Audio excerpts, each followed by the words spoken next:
Je suis Samuel Boyer, je suis kinésiologue et part-time chess enjoyer.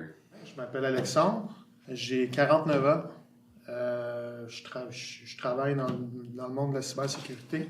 Ma cote FQE, c'est à peu près 1500, donc je suis intermédiaire. Je suis très médiocre. Mettons, il y a certains jours, je vais jouer très bien, puis certains jours, je vais faire plein d'erreurs. La cote Elo aux échecs, c'est un système de points qui permet de mesurer le niveau d'un joueur.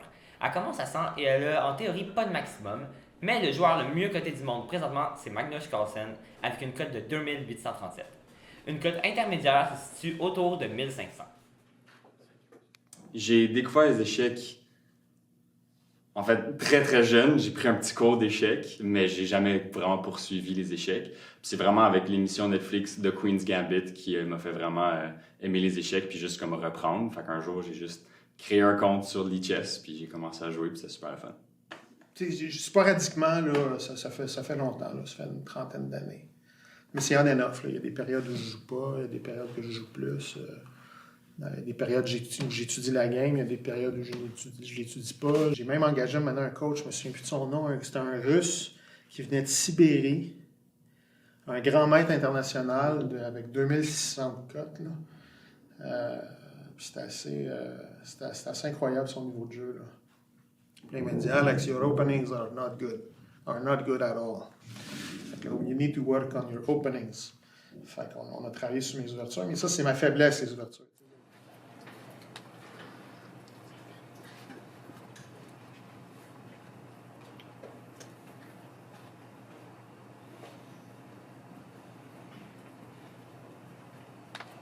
Bonjour, moi c'est Alexandre Lessard. Je suis administrateur du club d'échecs de Longueuil depuis maintenant 2 ans.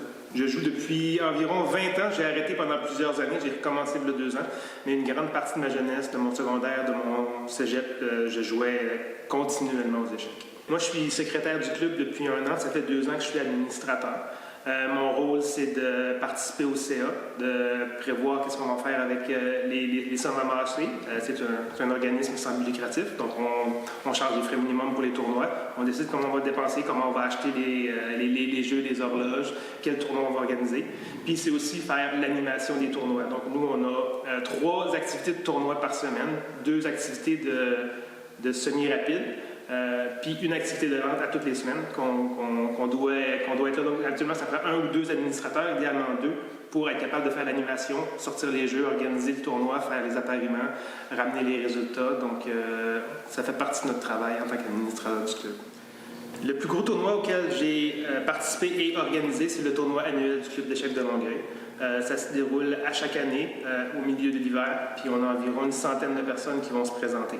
On invite les gens partout autour du Québec à venir participer. Donc, on a environ 50% des personnes qui participent sont des personnes qui viennent habituellement au club. Puis on a environ 50% des gens qui vont venir d'autres clubs, qui vont voir les annonces sur notre site en ligne, puis qui vont être intéressés, puis qui vont venir participer à notre tournoi. J'ai fait des championnats, des tournois de la FQE, Fédération québécoise des échecs.